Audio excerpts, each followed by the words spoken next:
Oh, there it is. Oh my goodness. Am I really going live? Well, welcome everyone. It is so good to see you all this beautiful Wednesday evening. As probably most of you know, Pastor Jesse is still recovering from a sickness that he's been fighting. He's been feeling a lot better. So thank you for praying for him, to continue to be praying for him as he continues to recover.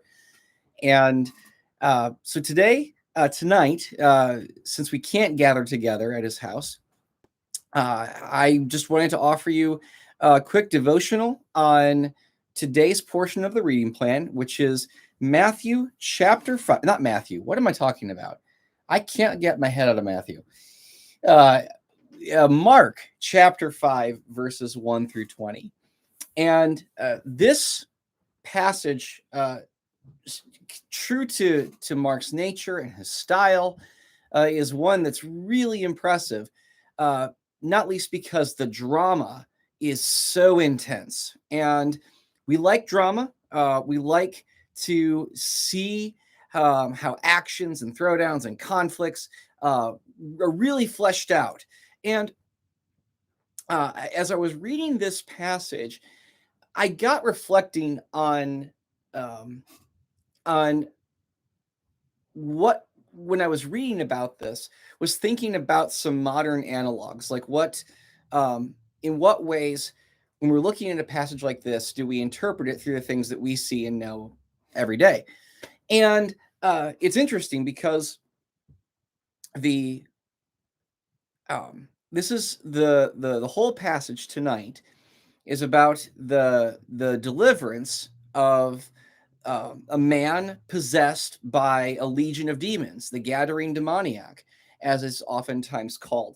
And what's interesting about this particular passage, and I think actually all the gospel writers or the three synoptic writers are consistent in this, that they devote a lot of attention to not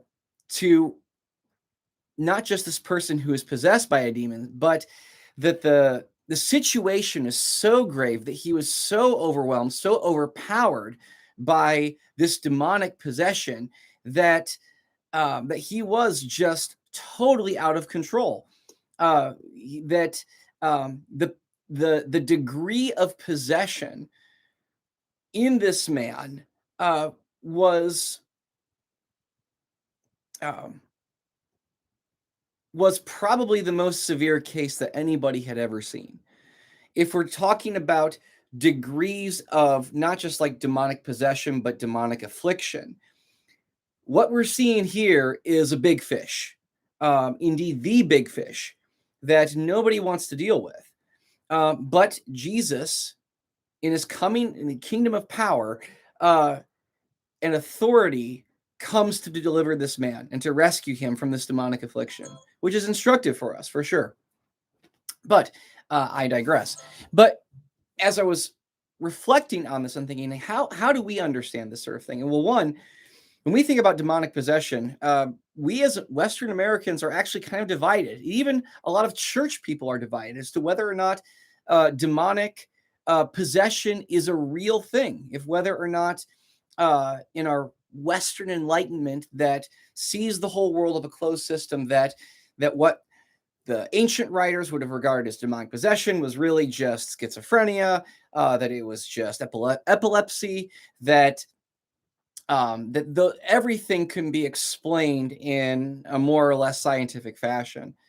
And then other Christians among us who look at demonic possession and were almost, I would say, like over enthusiastically interested in it and excited about it, to the point where what we read in the text, we actually interpret through the lens of Hollywood, because we know that there's a cottage industry around horror films, particular to exorcism and demonic oppression, that creates this narrative framework for understanding a movie that is pulled basically from the material of the Bible.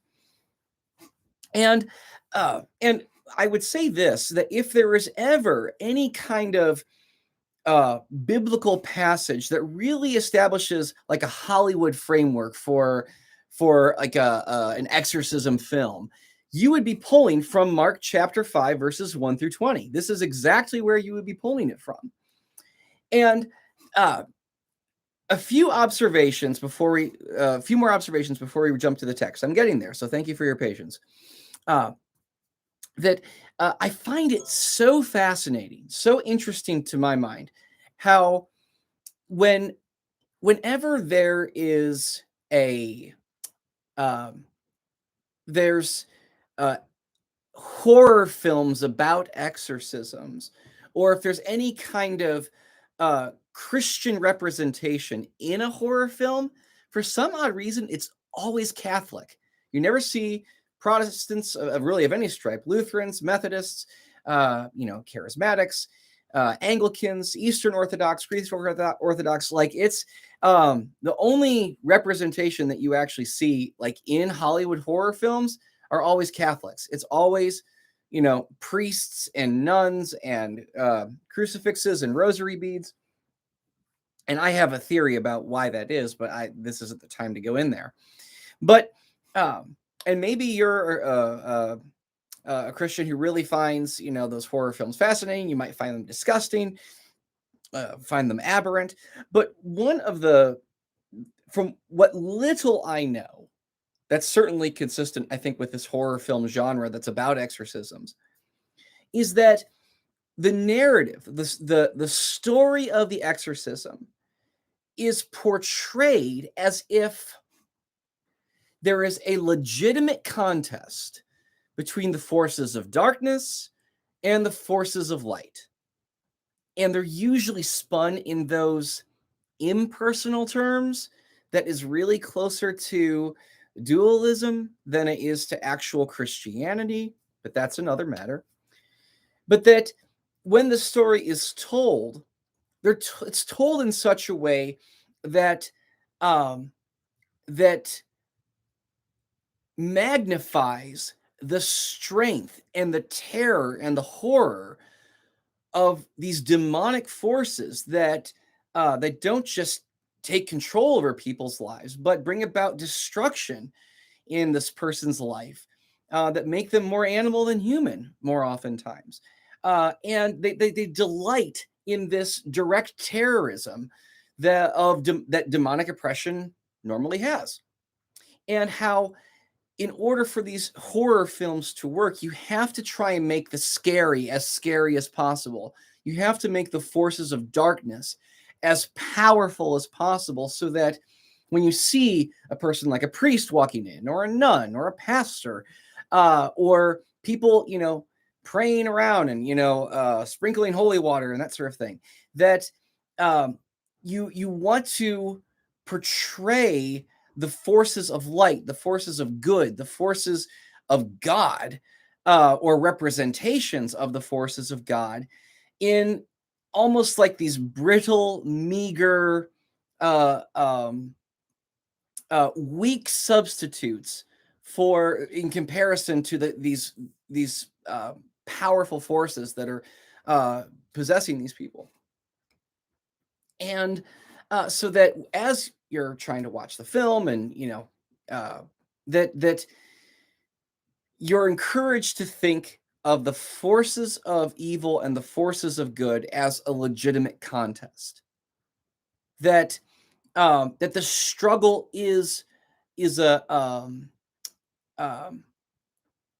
or in other words, to say, when in the way that you don't know the outcome of the film, that that there's a legitimate possibility maybe the demonics are going to win, or maybe the forces of good are going to win. Like, you really just don't know, because the strength of force on each side, that it's competitive. It's legitimately competitive. And that's the sort of thing that you need for, like, a Hollywood exorcism horror film to actually work. And with that in mind, I want us to read this text, and I want you to ask yourself, the powers of this demoniac compared to the powers of Jesus, is this a legitimate contest? are the powers of darkness that are legion. This isn't just, one punk demon who's, terrorizing or shaking people down just to, to have a laugh with a good scare. Like, this is straight on terrorism that has come to destroy this man's life.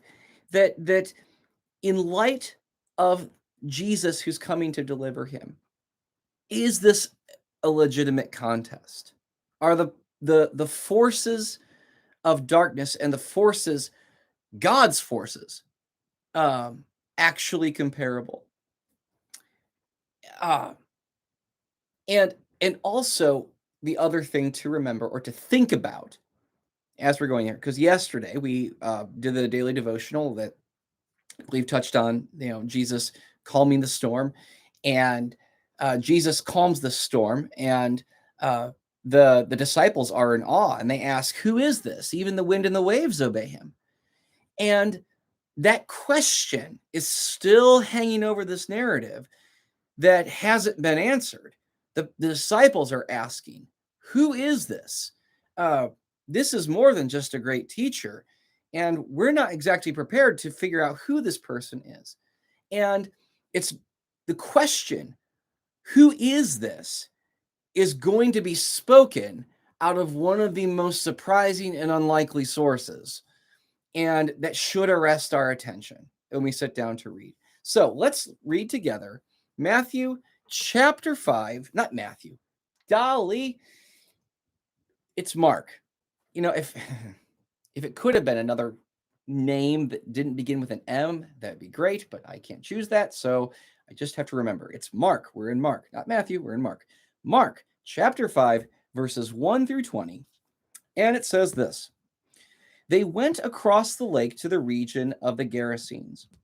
When Jesus got out of the boat, a man with an evil spirit came from the tombs to meet him. This man lived in the tombs, and no one could bind him anymore, not even with a chain, for he had often been chained hand and foot. But he tore the chains apart and broke the irons on his feet. No one was strong enough to subdue him. Night and day among the tombs and in the hills, he would cry out and cut himself with stones. Uh, is this the sort of person that you want to meet on like a nature walk, through Yellowstone or the Dead Hills or, the Smoky Mountains? If any of us saw this person and had to meet them face to face, we would, in our natural way of thinking, be absolutely terrified as seeing somebody who is this strong and this who's unable to be subdued. But let's continue. When he saw Jesus from a distance, he ran and fell on his knees in front of him. He shouted at the top of his voice, "What do you want with me, Jesus, Son of the Most High God? Swear to God that you won't torture me." For Jesus had said to him, "Come out of this man, you evil spirit." Now, granted, these forces are resisting Jesus's command because they're already at odds with them, but doing so in such a way because the alternative of what Jesus would do to them is probably even worse.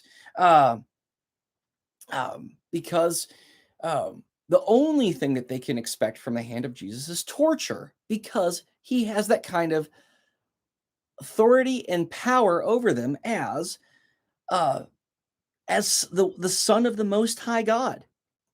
And it says, verse 9, then Jesus asked him, "What is your name?" "My name is Legion," he replied, "for we are many." And he begged Jesus again and again not to send them out of the area. A large herd of pigs was feeding on the nearby hillside. The demons begged Jesus, "Send us among the pigs, allow us to go into them." He gave them permission, and the evil spirits came out and went into the pigs. Unclean spirits going into unclean animals. That's pretty fitting. The herd, about 2,000 in number, rushed down the steep bank into the lake and were drowned. Those tending the pigs ran off and reported this in the town and countryside, and the people went out to see what had happened. When they came to Jesus, they saw the man who had been possessed by the legion of demons sitting there, dressed and in his right mind, and they were afraid.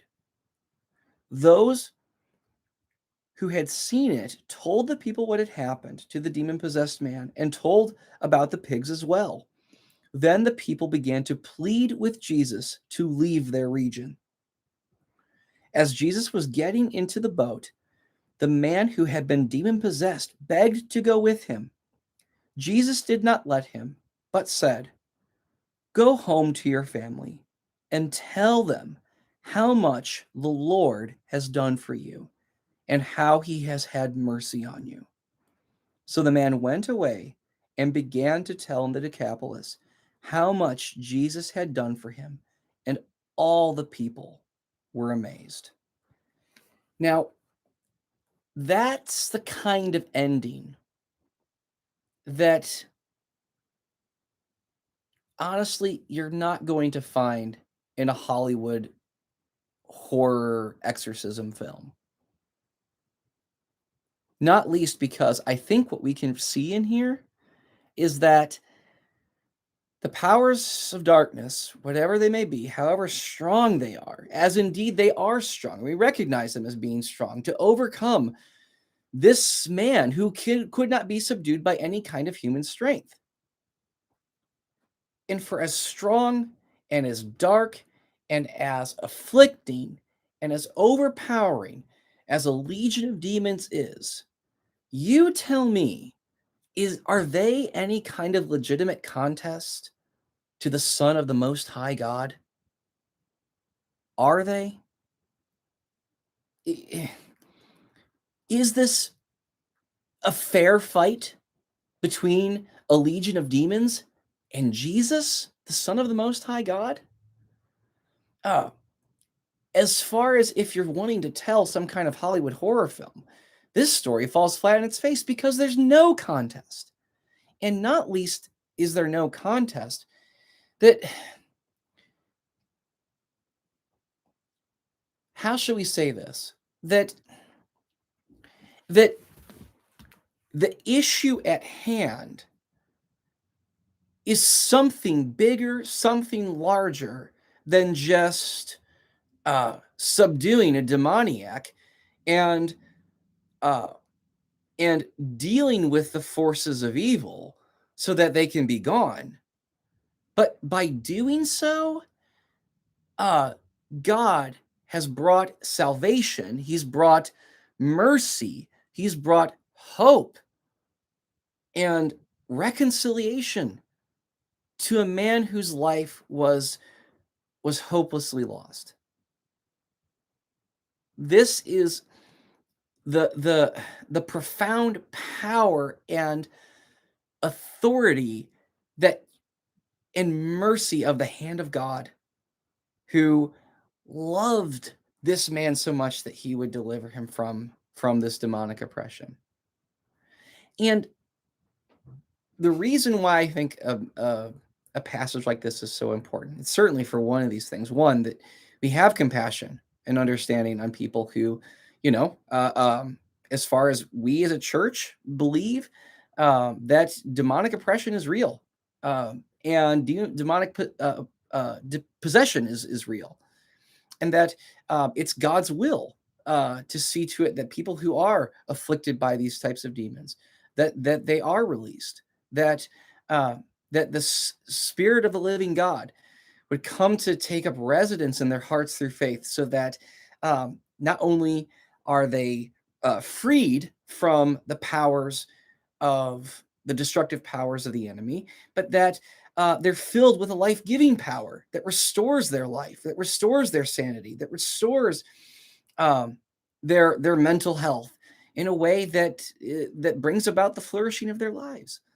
That's something that God wants. But I think oftentimes when we think about the demonic, when we think about Satan and demons and devils, and we look at it through the lens of Hollywood and say, wow, uh, this type of demonic oppression, um, these powers, they're scary, they're terrifying, they are um, it makes us feel so weak and vulnerable comparison to what we see happens when people are demonic or demon possessed, demon afflicted. And when you think of that, ask yourself, are those forces any match? Is there any kind of contest between them and the person who lives inside of me, who's taken up residence in my heart through faith? Jesus, Jesus Christ, the Son of the Most High God. There's no contest. And I pray that when that reality sets in, that sort of thing is going to give you peace. That it's true what Jesus says, that in this world you're going to have trouble, but take heart, I have overcome the world.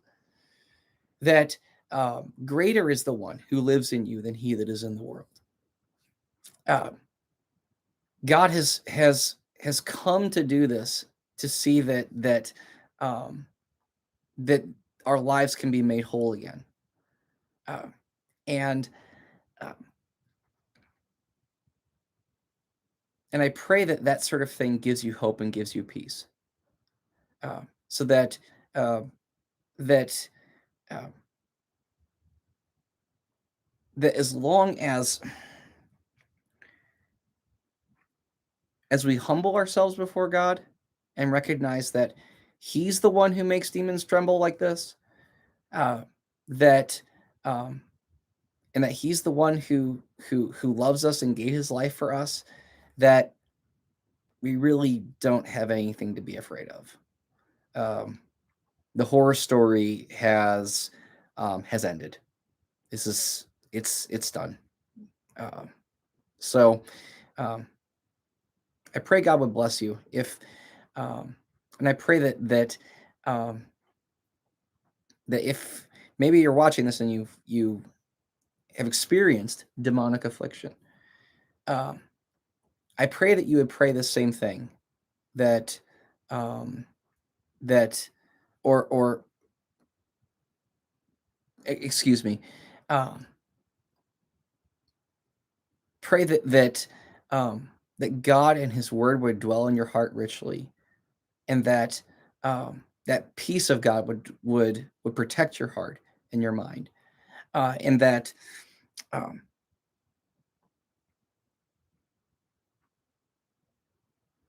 that